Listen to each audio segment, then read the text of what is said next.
Hi, I'm David Fresch, and I'm the pastor of North Sea Baptist Church in Stavanger, Norway.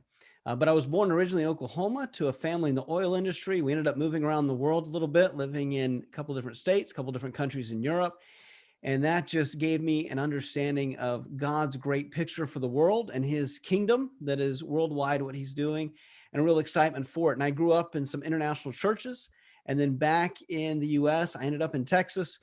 I went to Houston Baptist University for college, where I met my wife. Me and my wife, Scottie, both graduated in 2003. And since then, actually, we had our younger siblings all go as well. So we've had a number of our family members be a part of the HBU family. My brother and sister-in-law both got their bachelor's and their master's there. And my mother still works there at HBU. So, and hopefully my daughter might be going there in another year. After being at Houston Baptist, God had already called me into ministry. I knew I was going that direction. And we ended up, I started some of my divinity work at Southwestern Baptist Theological Seminary while I worked at Star of Hope Mission.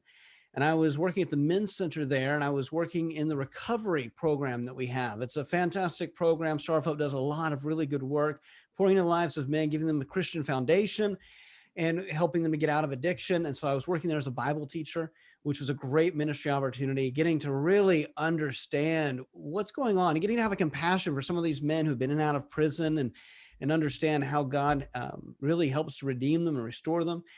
Ended up moving into another position there where I was pastoring the men who had finished the program and helping to put them into jobs. Got to make some great connections with Hilton Hotel downtown and some others that were helping us place those men.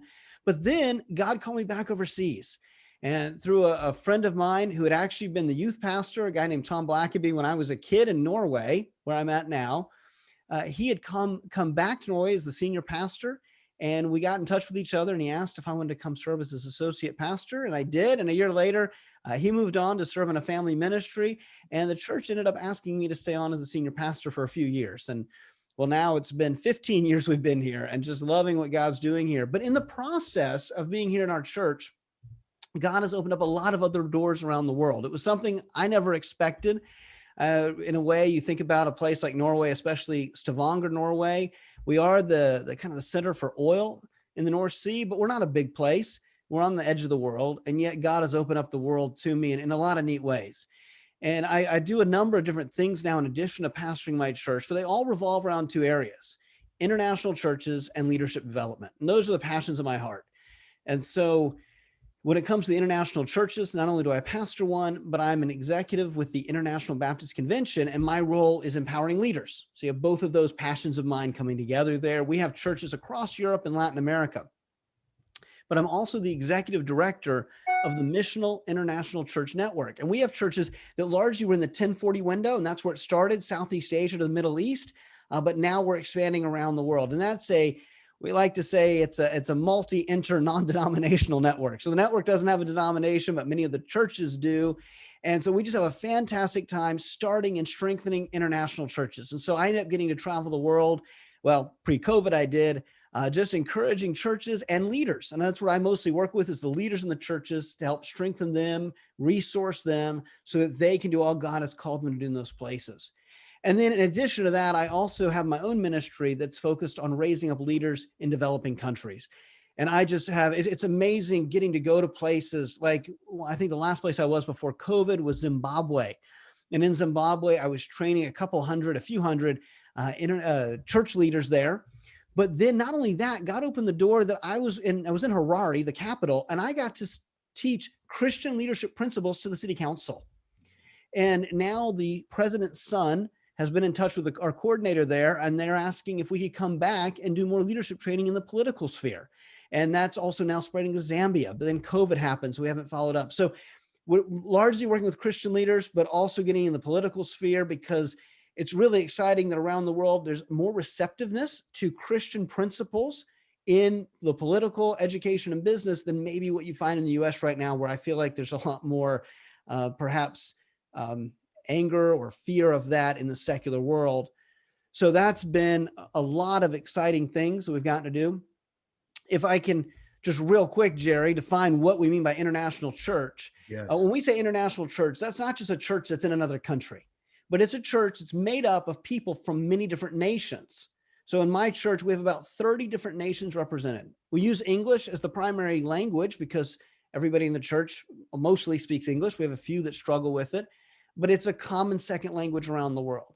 But in our church, you'll hear people before and after church, and they may be speaking any number of other languages. We have people from India to Malaysia to Germany to Uganda to Venezuela. So it's a really exciting, we say it's a picture of what heaven is going to look like. And there are these churches all over the world because about 1 in 8 people no longer live in their place of birth. And so there's this diaspora happening. There's people on the move. And our goal is, how do we make disciples of all nations? All nations are coming to us. So how do we gather them together, disciple them? And then many of them continue moving to place. And so we want to send them out to continue to make disciples and fulfill God's mission, the mission Christ gave us, to make disciples of all nations. So that's a lot of what excites me and what I'm all about. David, you're an amazing man, and you have an amazing ministries, plural, going on. You live in Norway, so I'm in Houston, you're in Norway right now. I don't know, what would that be, 10, 11,000 miles? Something like that, 7 hours of difference. That's what my mother will tell you, because. And your mother is on staff at HBU, so Yes. Give a shout out for her, please. Yep, Bonnie Fresch is there, and she processes admissions, and actually she does a lot of the admissions for international students. So I've had students from my church who my mom has had to process their applications. That is so great. Tell us about your family before we continue. So my wife, Scottie, and I met at HBU, actually in Masterpiece Theater, was a student theater group we had there. Masterpiece, a play on words, of course. And I don't think they're around anymore, but Scottie and I still are. So that was great. We've been married. This will be our 20th anniversary this June. So we got married partway through our time at HBU and got to go through university together. It was a lot of fun. Our first daughter was born about a year after we graduated, and that's Lily, and she's 17 now. And our second daughter was born here in Norway, Ellie, who turns 14 on Saturday. That is cool. Now, you are the senior pastor of the North Sea Baptist Church, executive director of the Missional International Church Network. We want people to check that out, micn.org, and president of Fresch Ministries International, and then director of empowering leaders and executive leadership team members for the International Baptist Convention. You graduated from HBU with a degree in mass media and computer information systems management in 2003. Man, did God take you out of HBU and send you all over the world? Did you ever expect all this to happen? It wasn't our plan, Jerry. It's funny because actually my intention had been to go to seminary at Fuller and to do something in the film world. So I'd done the television production with Clay Porter there at HBU, and I was really excited to continue that. I was actually working in Fox Television on a show called Texas Justice. Some people might remember that, with Judge Larry Joe. And so I was working there as a production assistant and got to go out to California. I met Craig Duttweiler. He's a Christian, or was a Christian screenwriter, was going to help him. He was very excited for me to come on board. And, but God had a different plan, and our first daughter came along. And so then I started at Southwestern for a bit. And yeah, so it ended up not going that way. I still love film. I still have some scripts up my sleeve I'd love to do. But ended up that passion of leadership came about, and I already had that passion. But then as God led me globally, I ended up at Fuller anyway, because they had a master's in global leadership. Mm-hmm. So that ended up being a really good fit. Now, so the Scandinavian nations, I know atheist Phil Zuckerman at Pitzer College at Claremont. I've filmed with him there. You know, he embedded himself in one of the Scandinavian nations and, you know, wrote a great deal about how harmonious it was and how high the atheist rate was. We know, I think it's Greenland, where the atheist rate is 100% or nearly, you know, who knows where these statistics came from. But, you know, that's not really the whole story of Scandinavia. Can you tell us spiritually what's happening in the Scandinavian nations? Yeah, sure. I mean, especially here in Norway, I can speak to that. And there's been a huge decline in church attendance, but that's not the whole story. And it's the same in the US. I was actually reading an article this last week, and I thought it was interesting how similar this statistic was. Church attendance and church membership has fallen, but out of people who are engaged in church, they're more serious about their faith than ever Yes. before. And so what we find is everybody was a Christian back in the day in Norway. You were born a Christian, quote unquote. You claimed it.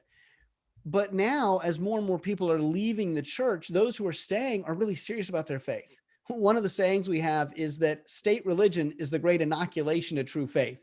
So right now with the pandemic, we can relate to this, the idea of vaccines, and it's a sad idea. But if you think about it, what happened is when everybody's a Christian, it doesn't really mean much. People think they've got their fire insurance card. And you'll say, well, what if you die? Where are you going to go? Well, I was christened. I'm in the church, so I'll be okay. And they never really think deeply. And now people are thinking deeper. So you have, I think, more people of faith in many ways, but less people in the church, if that makes sense. It makes perfect sense because our nuns, NONES phenomenon here in the US that Pew and the General Social Survey and Christy and I've been tracking for 5 years, nuns aren't atheists. They're just, many of them are solitary spiritual seekers. They may be religiously disaffiliated, but they're still wide open to spirituality and even to God. Maybe it speaks that, churches need to up the game in the cognitive way they're communicating or whatever.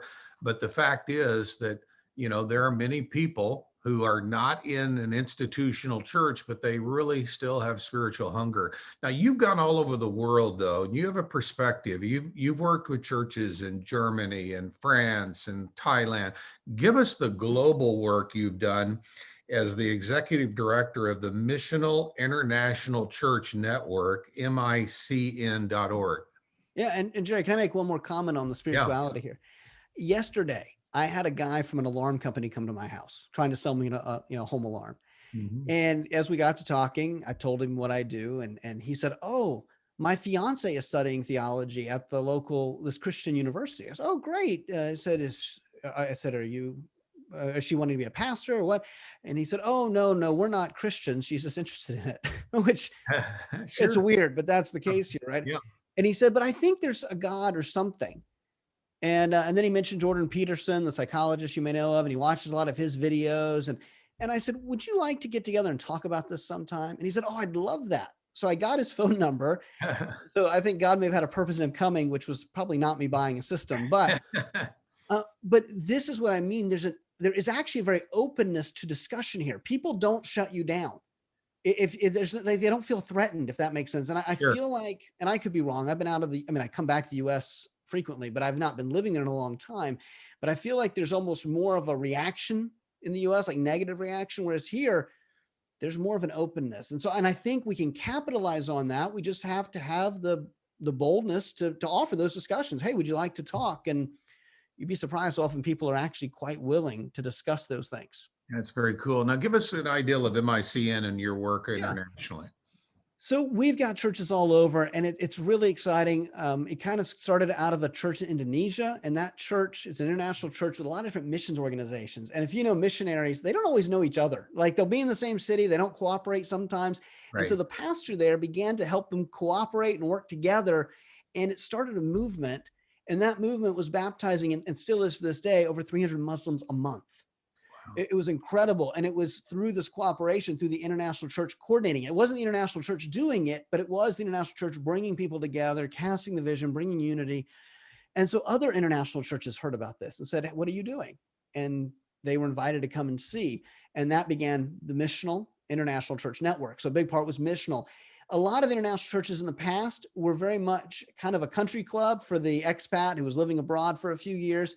And it's a very important we minister to those people, but they weren't always being leveraged to make an impact, to, like Jeremiah says, work for the good of the city you're in. While you're here, what does God want you to do? And that's what this church began to bring kind of an emphasis of, and it spread and it spread. And then that pastor, he left Indonesia, his name is Warren Reeve, and he went to Kuwait and had a church of 20,000 at 85 services on a Friday, Saturday, and Sunday. So, there's some cool things God's doing in the Middle East. But anyhow, that brought MIC into the Middle East. So that stretched us across the 1040 window. And then it's just continued to spread. And that's, the goal is to eliminate isolation. A lot of our pastors are the only English-speaking pastor in an entire city. Like a friend of mine who works in Bamako, Mali, dealing with jihadists and all kinds of danger and having to figure out security issues. And then there's people like me in Norway, very, very different setting, people in Buddhist and Hindu countries. So it's a real variety, but we're able to work together to try to strengthen them and help them.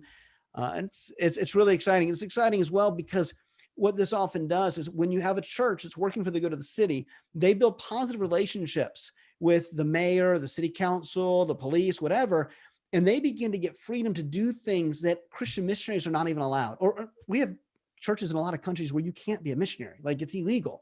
But the church, the Christians are allowed to meet, even if it's unofficial. And as they build good rapport, they're able to bring the kingdom in a cool way and open up doors. And we've seen God move, and we're seeing God move, and we're seeing some really exciting stuff, like I said, in Muslim countries and communist countries around the world.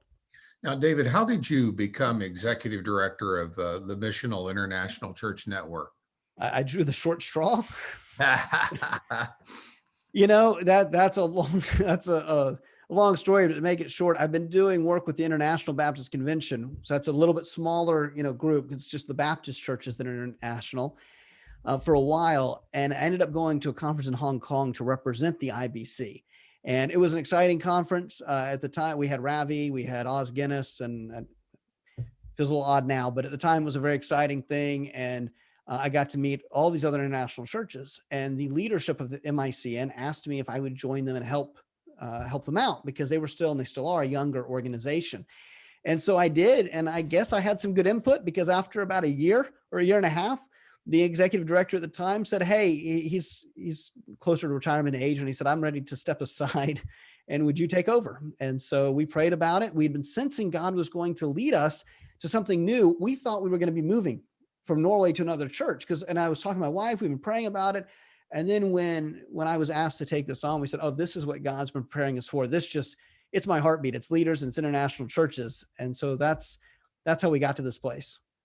That is fantastic. You have been in X number of countries. I mean, you've traveled all over the world. Give us some of the highlights. Yeah, so it's been over 80 countries now. Wow. It's exciting. It's always exciting. We see God move. We were in the Chin State in Burma one time, and this was crazy because we built a hydroelectric power generator to give this village electricity so they could read the Bible and the students could study. And so they asked me to come in person. My wife and I came. They did a 21 gun salute. I had to actually kill the bull. It's not even a bull. It's like a bull. I mean, it's all this. They had some water, they said, for us to drink. It was fire water. A lot of dancing. They actually literally gave us a quarter of the cow to take home, like on a stick. And my wife and I had to carry it, and we put it in the back of the car. We ended up giving it away to some people in another village because we knew we couldn't do anything with it. We can't put that on the plane. But on the way back from that village, is up in the mountains, very high mountains up in Burma. Our driver was speeding back to town, and my wife was feeling very uncomfortable with the speed. And there's no railings, you know how this is in places like that. And my wife prayed. She said, God, please slow the car down. And I kid you not, the car would slow down, and we started going 20. I think it was miles or kilometers, but I think it was miles. But anyway, I remember it was 20 miles per hour. And the driver was confused. And I'm not kidding. He didn't know what we had done. He's speaking Burmese to our translator. And he starts saying, the car won't go any faster. I'm pushing the pedal all the way down, but it won't go past 20. I don't know what's wrong. And I just smiled and went, wow, look at God answering prayer. So when we have some of those God stories like that, that's always a real highlight too. Indeed it is. And sometimes I wonder if here in the United States and North America, if we have a tendency to miss some of the supernatural because we don't have a faith like many of our brothers and sisters in Christ that are in these other countries that have had their faith tested, and they've learned to trust God and ask God for things that an American Christian typically doesn't ask. What have you learned from believers internationally that's enriched your faith? Yeah, I mean, I would agree with you, Jerry. I would say in a lot of ways, Western, even not just American, Norwegian as well, Christians have it too easy. Yeah. And so we don't, let me be careful how I say this, understand what I mean. We don't need faith. We do. We absolutely do, but we don't realize we do. And so Christians in other places, they're dependent. And when we're put in those situations, which we've been in some situations that were a little bit scary, we realize all we can do is depend on God, and God comes through. But when we don't allow ourselves to take a step of faith and to be willing to put ourselves in a place where we really have to walk by faith, the sad part is, yes, it feels safe and comfortable. We actually miss out on experiencing what God wants to do. And yeah, I mean, one comes to mind. We've got our regional coordinator in Malawi. This is with Fresch Ministries. He just has such a faith of reaching out for what God's going to do. And we've been supporting the work there to help them have, we always want to build sustainability. But I was down there, and it's the poorest place I've been. Like I said, I've been over 80 countries. I've been in a lot of poor places. I've been in, like, I'm talking, slums of Bogota, this kind of place. But this Malawi, it's bad. It really is rough. And one of the things is when you see the joy of believers, people jumping up and down and people giving money. And I think, and it's not much money, but for them, it's way more than I'm giving proportionally. Sure. And I'm thinking, how, I mean, there's such an excitement, such a joy there. And I feel like Christians in the West, here we are depressed. And I'm not getting, I mean, people need to get mental help, and that's good. It's good we have therapists and all, but it's so sad that we seem like the littlest thing bums out a Christian in the West. And yet here these people are living very difficult lives, and yet jumping for joy, saying God is good all the time. And it's really kind of convicting for me, if that makes sense. It makes perfect sense. And I've been there in numerous international situations where you look at the U.S. and you say that, Philippians 1:29 says, unto you it's given in the behalf of Christ, not only to believe in him, but to suffer for his sake. We've had too little suffering. We're not tough. We don't know how to stand when adversity comes, and we're not employing our faith like we should. Now, you have your genesis was here at HBU, and we both know that the hand of the Lord is on Houston Baptist University. What was the spiritual takeaway from HBU, and how has that helped you in your trajectory in ministry? I love my time at HBU. I was a part of Bucks, Brothers Under Christ, which was great. But I also met some great mentors. And I would say, I mean, in many ways, Jerry, there's so many things I could say, great classes and things I learned, but it was really some of the personal relationships. It's people like Dr. Wofford, and I'm thinking about like Salim, Kayla, that just made such an impact, became lifelong friends. Randy Hatchett, I still see him and love to meet up with him. Clay Porter, these people that there was just such a sense that they actually cared about me and respected me when I had nothing to my name. I was just a student trying to learn, and yet they believed in me and they saw the potential. And I mean, I see that with all the students, there was just a sense of respect and a sense of care. And it's been great since then. Again, lifelong relationships. Salim is one that I've actually taken with me to places like Tanzania, Switzerland, Norway to speak, because he just does a phenomenal job. He coordinates, I think he still coordinates chapel there at HBU. Yes, and so, yeah, that's a huge takeaway, just that feeling like you're part of the family. Well, and people don't care how much you know until they know how much you care. And I'm grateful that in the 200 plus podcasts that I filmed over HBU, if there's any word that's been used to convey the university, it's a very unique word. It's the word family. And as you and I know, David, nothing brings more endearment to you in a single word than the word family. HBU cares. Now, I want you to just tell us how we can sink into your ministry and follow you so that we can be aware of where you are now and the ever expanding work you're going to be doing as the world heals from COVID and we move on. Oh, thanks, Jerry. There's a couple of things that are really close to my heart right now. One, we've got work with Fresch Ministries in a number of countries, like I mentioned, Zimbabwe and Zambia and all, but one of our big projects is Malawi right now. And we have dug or drilled 3 wells, and we've built 4 chicken coops. The kids there had no protein in their diets at all. Cholera was rampant. There was a lot of children dying. We have eliminated cholera with the wells we've drilled, and we've gotten protein in the diets with the eggs. And this is all sustainable stuff, because as they sell the broiler chickens that are raised, they're making money back to pay for more feed for the chickens and to then keep replacing them. And it's actually generating income so that they have school supplies, things like that. But we still need to build a couple more chicken coops, because we have 6 villages we're supporting, and drill 3 more wells. And then there's a lot more work. But here's the cool thing. We are actually the largest egg producer in southern Malawi already. That's not to say how great we are. That's to say how poor this place is. Yeah. So if people would like to donate or get involved, or a church, if they want to take a mission trip when COVID's over, we have people that would love to engage. There's a lot of things that can be done with hygiene, medical, playing with children who really have no one, a lot of orphans. So we'd love to get you engaged, get people engaged, even personally, physically, and also financially, to take on and help these villages. It's real people, and connect you with the leader there and let you see what's going on. On the global scale, I'm excited we can get everything back off the ground in person again with international churches. We've got some really cool opportunities around the world. So if there are people out there that want to be engaged in global missions and they don't know where to start, or they have a country on their heart, but they don't know, how do I do ministry in country X? We would love to talk about that.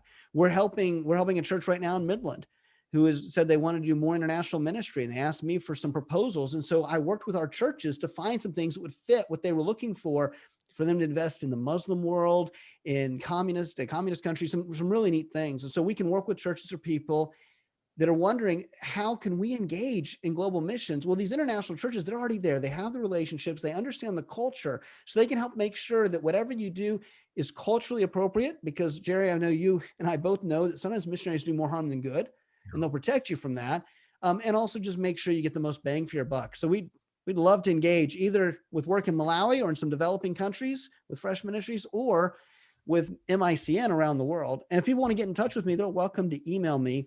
It's just simply david@micn.org.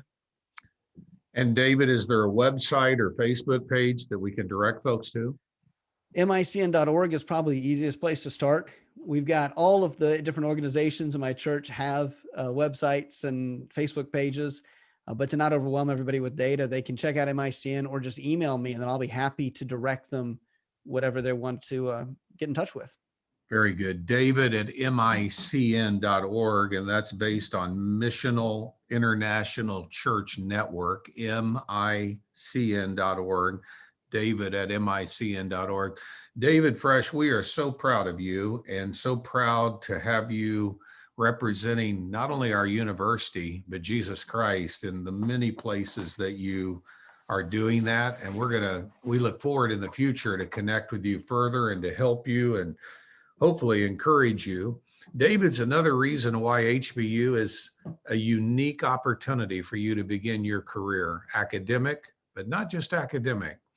When you build the entire person, particularly that spiritual nature, you are going to go from victory to victory, and you're going to have the resiliency, or as Angela Duckworth wrote in her best-selling book, Grit, you're going to have the grit to keep on keeping on. You can learn more about HBU at hbu.edu/admissions. Call one of our counselors and let them talk to you at 281-649-3211. Any question is appropriate. Our graduate school, hbu.edu/grad, GRAD, or 289-649-3269. And it doesn't matter where you are in the world, you can be a student at Houston Baptist Online. Learn about all of our digital online opportunities, scores of different courses toward degrees, hbuonline.com, 1-855-428-1960. David, I can't wait till we get together in person. I was going to say, I hope we can do this in person at some point. I know Dr. Sloan and our entire team just want you to know that you are a blessing to have many, and just keep on shining, brother. Thank you so much, Jerry. It's been a pleasure. Thanks for having me. Have a great day.